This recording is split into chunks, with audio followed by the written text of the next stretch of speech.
Alhamdulillah nahmaduhu wa nasta'inuhu wa nastaghfiruhu wa nu'minu bihi wa natawakkalu alayhi wa na'udzu billahi min shururi anfusina wa min sayyiati a'malina may yahdihillahu fala mudilla lahu wa may yudlilhu fala hadiya lahu asyhadu an la ilaha illallah wa asyhadu anna muhammadan abduhu wa rasuluh sallallahu alaihi wasallam tabaraka wa sallama tasliman kasiran kasira amma ba'd. Bismillahirrahmanirrahim. Wa man ahsanu qawlan mimman da'a ila Allah wa amila salihan wa qala innani minal muslimin.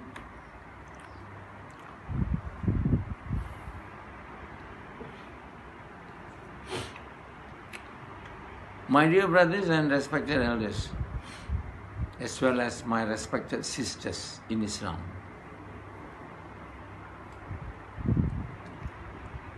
every man and every woman in this world of internet are able to listen to my lecture.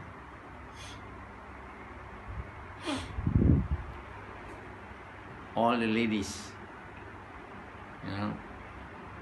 which used not to be able to go to the mosque to listen to the lecture, are now able to listen to the lecture through Skype. This is a blessing of Allah, in lieu of the fact that Allah has made us to be able to invent, the internet. World has become very small. It's just like one nation. We're able to talk to people who live in distant places, and we can go in a very short time. So there is no problem. If we want to go tomorrow to America, the day after tomorrow we will reach America. So the world has become very small. We are able to communicate effectively. We can even see the person who is speaking. We are in America, in Atlanta, and yet we are able to see a person in Fiji, and vice versa.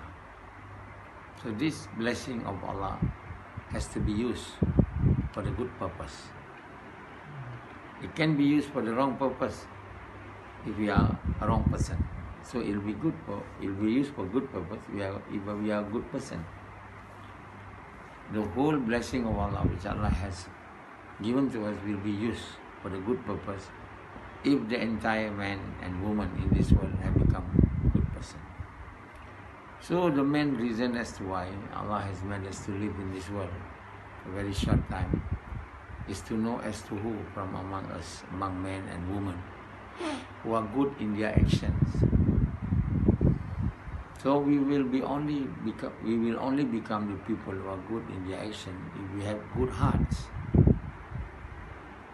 What is heart? Heart is the belief and the thinking. The belief of a man will influence his thinking or her thinking. And the belief and the thinking of the man and woman will influence his or her actions. And the actions of the man and the woman will determine as to whether he is a good person or is a wrong person, or bad person, or good person or evil person. So if everyone in this world, become a good person, so all the blessing of Allah which Allah has given to us will be used for good cause, for good reason. There are many blessings of Allah which Allah has given to us, but yet we cannot use it for a good cause because we are good. We are not a good person. We are a bad person, evil person. So in order to make the entire world to be blessed with the blessing of Allah, we have to send to Allah good actions.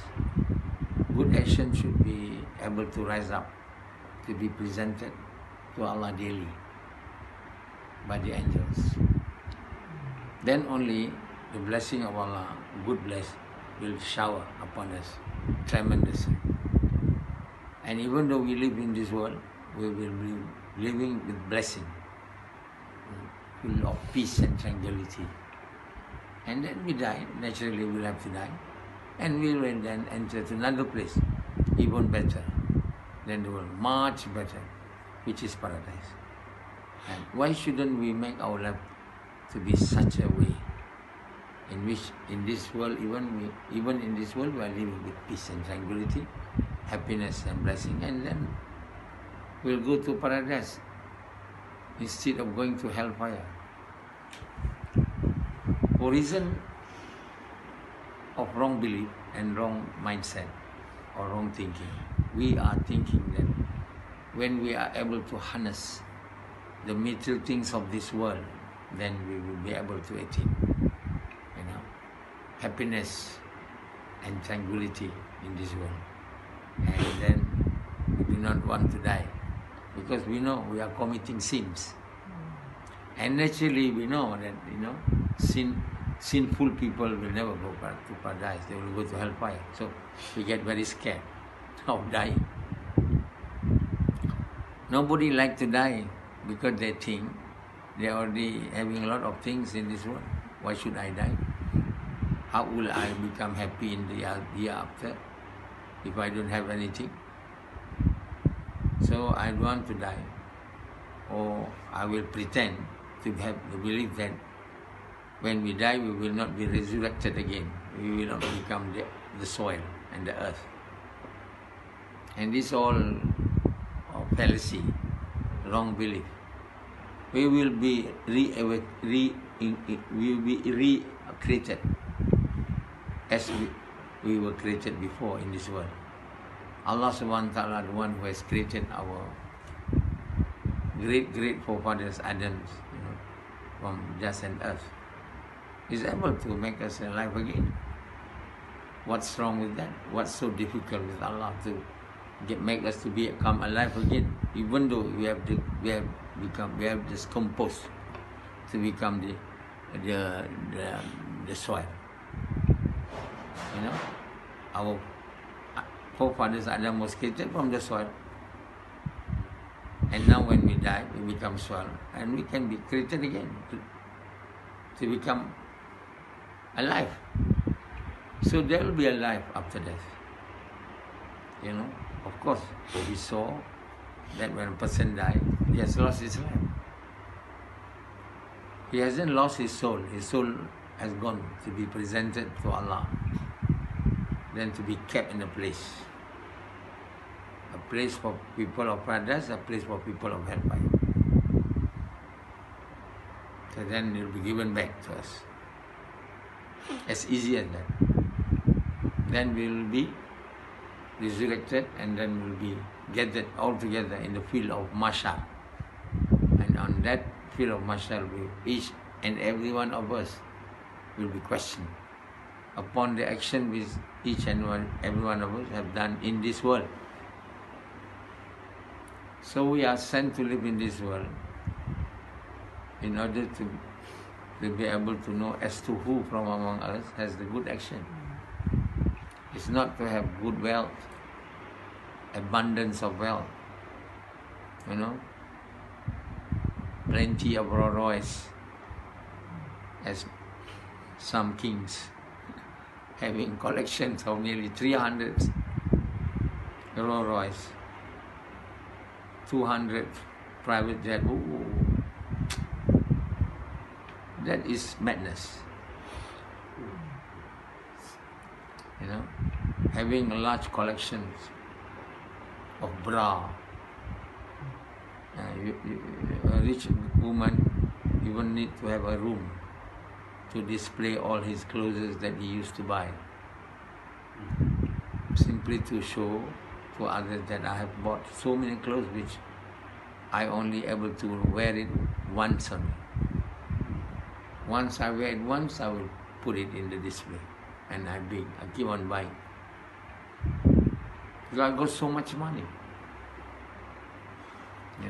rather than keeping it in the bank and making bank to able to use it for their own purpose. I should use it to buy things.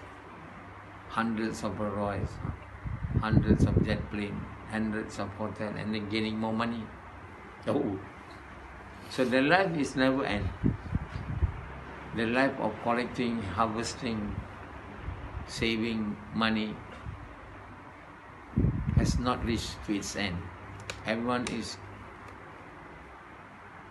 thinking that I should acquire more and more and more. And you know, people are just thinking who are the richest person on this earth. Used to be the Sultan of Brunei, then overtaken by this computer. Is that Bill Gates? And then later on will be overtaken by that person.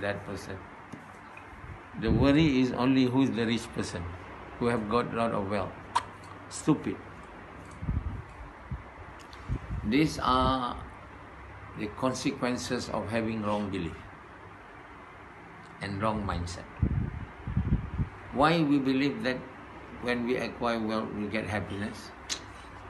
Because we believe in what we see. We don't believe in what Allah has said in the Quran, in the Torah, in the Injil, in the Psalm. These are the books of Allah, revealed to the prophets of Allah to be conveyed to all of us, to tell us the truth which we denied. We don't even read the Quran, the Muslim, the Christian don't even read the Bible, the Jews don't even read the Torah. They only listen to their scholars who will speak to them whatever they want to speak. What their scholars want, nothing else but money. As the people also want money. The Muslim scholars, the Jew scholars, the Christian, all want money. Because they all have wrong belief. They read the Torah, they read the Quran, but they don't believe. Reading only and memorizing. That's all. Even though we read Al-Fatihah, you know, a Muslim in the Salat. If a person pray 5 times a day, you know, then every rakat will pray, you will read Surah Al-Fatihah. The reason as to why Allah ordered us to read Surah Al-Fatihah repeatedly is so that we will have a belief on the words which are mentioned in Surah Al-Fatihah repetitively. But we don't, because we don't even understand what it means. We don't even remember what it means when we read Fatihah. We just read only. So how can we get the belief? Only reading, not knowing. So we have to understand the meaning of the Fatihah. Must remember and must repeatedly read it and hear it. Then a time will come when we are having the belief. But we don't have the belief in what the Surah Al-Fatihah means. Sufyan doesn't know what it means. Do you know what it means? Do you remember the meaning when you read the Fatihah in your prayer? You don't. Even though you know the meaning, but you don't remember it. What's the use? Rashidi, do you remember? Huh? When you read Fatihah in your prayer, do you remember the meaning? No. Do you? Sometimes. Huh? Huh? No. Almost everyone doesn't know. Azri? So you say like this. What's the use of reading when you're not knowing what you read? You want, actually, when you pray, you read Surah Al-Fatihah, you want Allah to hear it actually. Isn't it? So you must be speaking to Allah with consciousness, awareness. Not, like a person, what we call it, speaking something while he's sleeping. What is it called? He's sleeping by speaking. That's called mengigau in Malay, but in English. That thing. We are sleeping but we're speaking. If we read the Surah Al-Fatihah and not knowing what we are reading, we are just like that person who are sleeping and talking. So in a prayer, we are sleeping actually. We are talking to Allah. When we are praying, we are not talking to our person next to us. We are not talking to the jinn. We are not talking to anyone, but to Allah. We should know this. But until today, after praying for so many years, you ask any Muslim, do you know what you are talking in Fatihah? No, I don't know. I just read. So you are just the same as a person who was sleeping and talking. What's that called in English? Look at Google's. You see now, brother, and similarly, not only Fatihah, all the things that we recite in the prayer, we do not know what we are talking. Sami Allahu liman hamidah, doesn't know. At-tahiyatul mubarakatul salawatul, we don't know. So then, delirious. So we are just like a person who is sleeping and talking.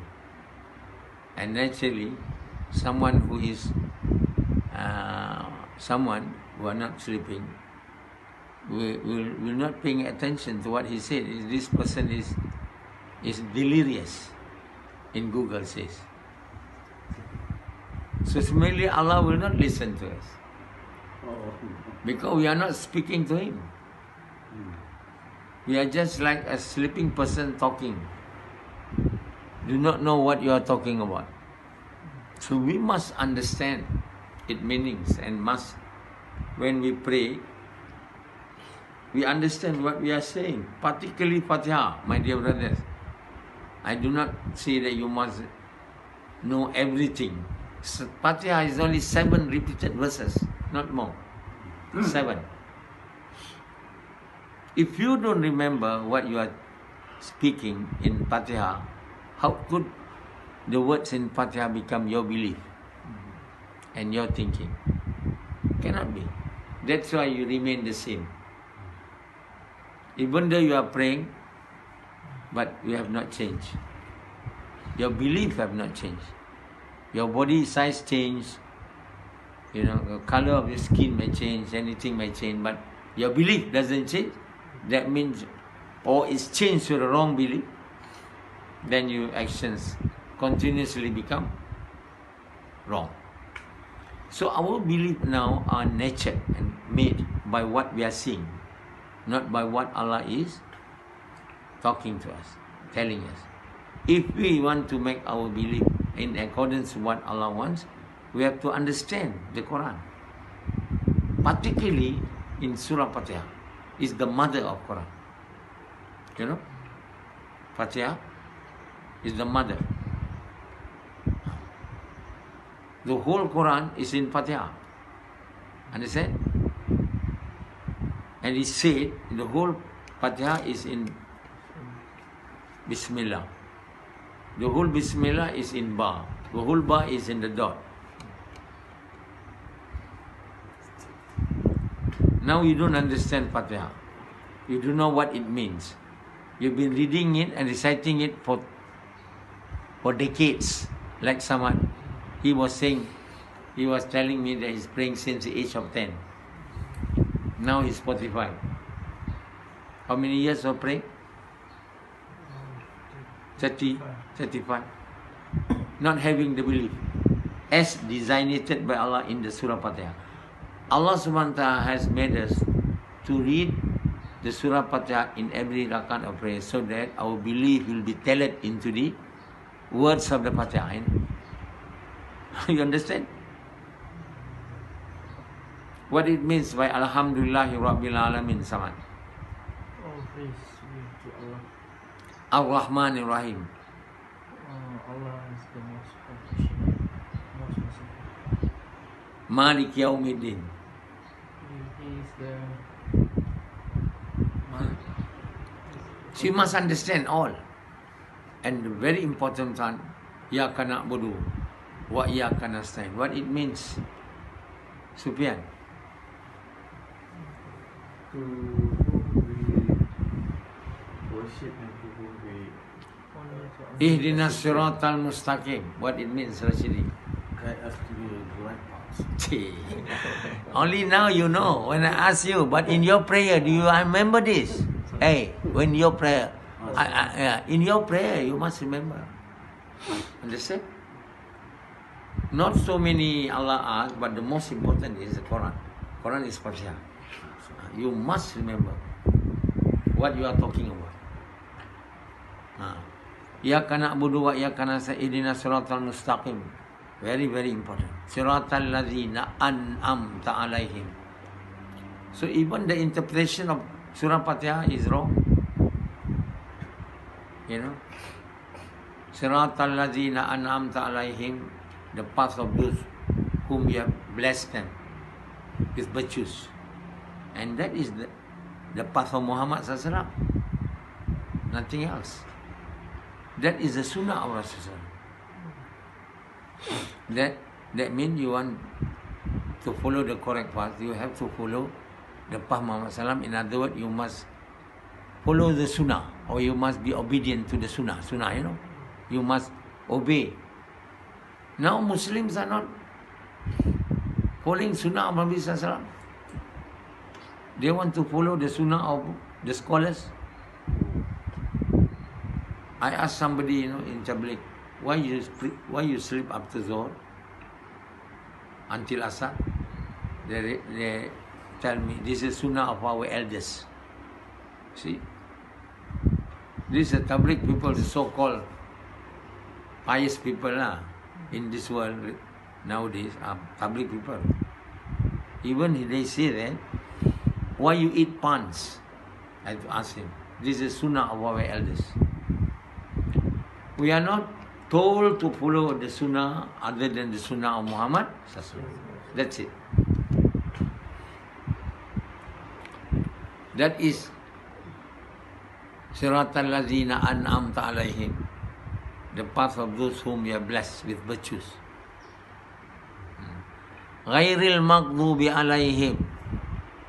What it means, Samad? Not the path for those who are. Samad is thinking. Shouldn't think, because this has been repeatedly read in your salat. Not the path whom your rest has fallen on them. And then ghairil maghdubi alaihim waladdallin. Waladdallin. What it means, Spendi? The path of those who are deviated from the correct path. And these are all wrongly interpreted.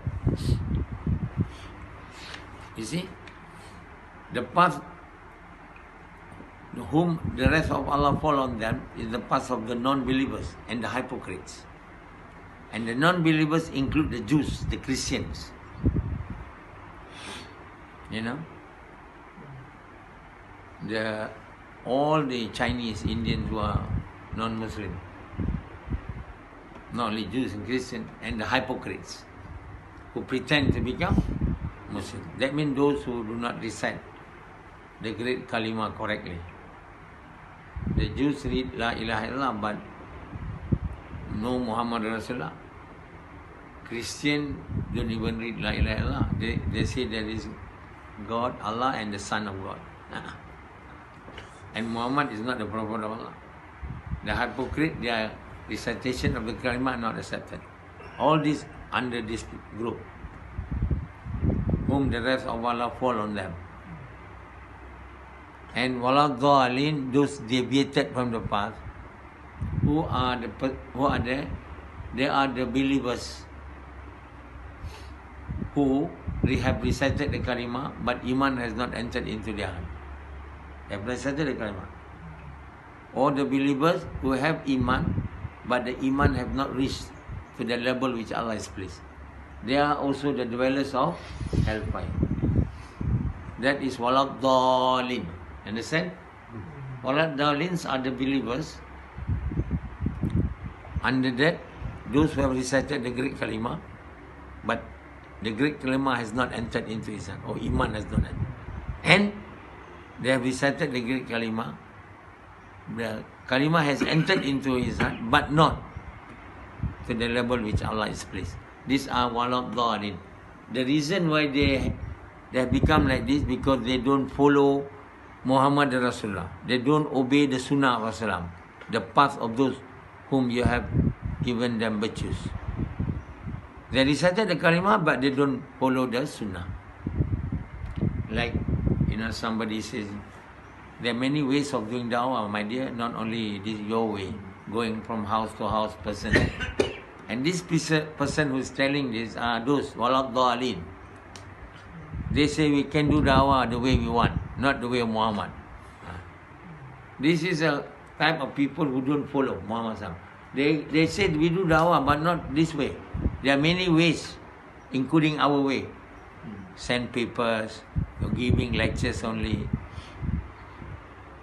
These are the waladhdallin, because they don't follow the Sunnah of Muhammad sallallahu. Those who say we follow Quran only, they are waladhdallin. We don't follow Sunnah. All hadiths are false hadiths. These are the people who are waladhdallin. Understand? The Qadiani, they are not waladhdallin. The Qadiani is ghairil maghdubi alayhim. Who else? Like all the other people's false religions. Many. Like Shia. Shia is under this.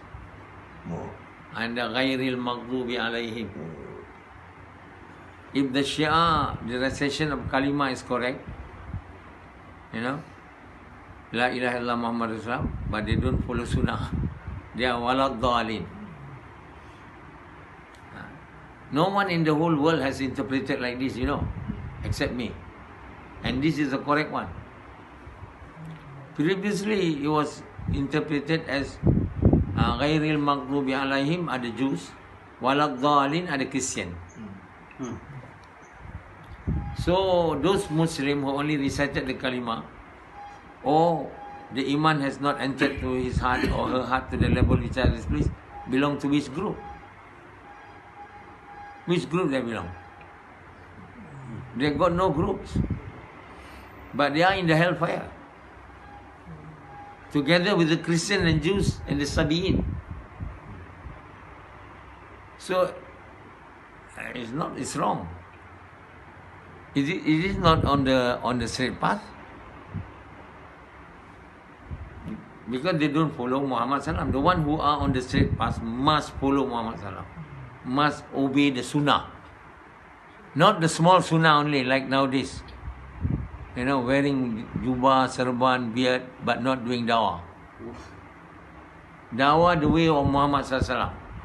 If you're not doing dawah the way Muhammad sallallahu, you are not on the correct path. In order to do dawah in the way of Muhammad sallallahu, you cannot just giving lectures and sitting down, and after that have a cup of tea or food. Oh, I'm doing dawah now. The scholar who make the lecture say, I'm doing dawah. Got money some more. Dawah some more. Money some more. Food some more.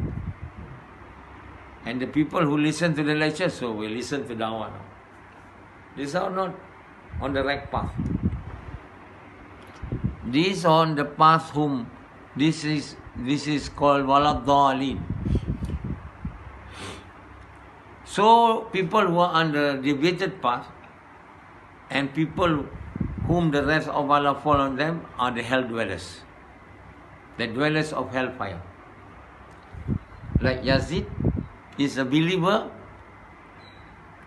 whose iman has not reached to the level which Allah is pleased. He will be in the hellfire if he died in this situation, and he is on the waladhdallin. So every time he read Fatihah, waladhdallin, It's me. it is me. He's praying, but he's waladhdallin. He's fasting, waladhdallin. Aduh. He's doing Hajj, waladhalin. He's in that category. Because he doesn't obey Allah in the way of Muhammad SAW with the intention to please Allah. Some people even pray like Muhammad SAW. They pray in the mosque, but with the wrong intention. Aduh. Not to please Allah, but to gain rewards. Entering Jannah, paradise. And there are also people in the waladhalin. You must follow Sunnah Rasulullah with the intention to please Allah. And how you will do that? You remember now, oh yes, I must do. But when come to prayer, you will forget. So in order to remember to do it to please Allah, before you pray, you must recite the dua. Or not the dua. You must recite it loudly. That I'm praying because it is the order of Allah to please Allah. Then only you take up your hands. If you don't, you will not remember. But even you say, if you have reached the level of the true believer, the good deeds, you also will not remember. Ikhlas is acquired. No, it's not acquired, it's given. Given by Allah. It is related to Iman. The higher your Iman, and the more sincere you become in your prayer. At least in order to obtain the minimum level of sincerity, you must attain to the level of Iman which Allah is pleased. So person who is able to attain the level of Iman which Allah is pleased, they are called true believers with the good deeds.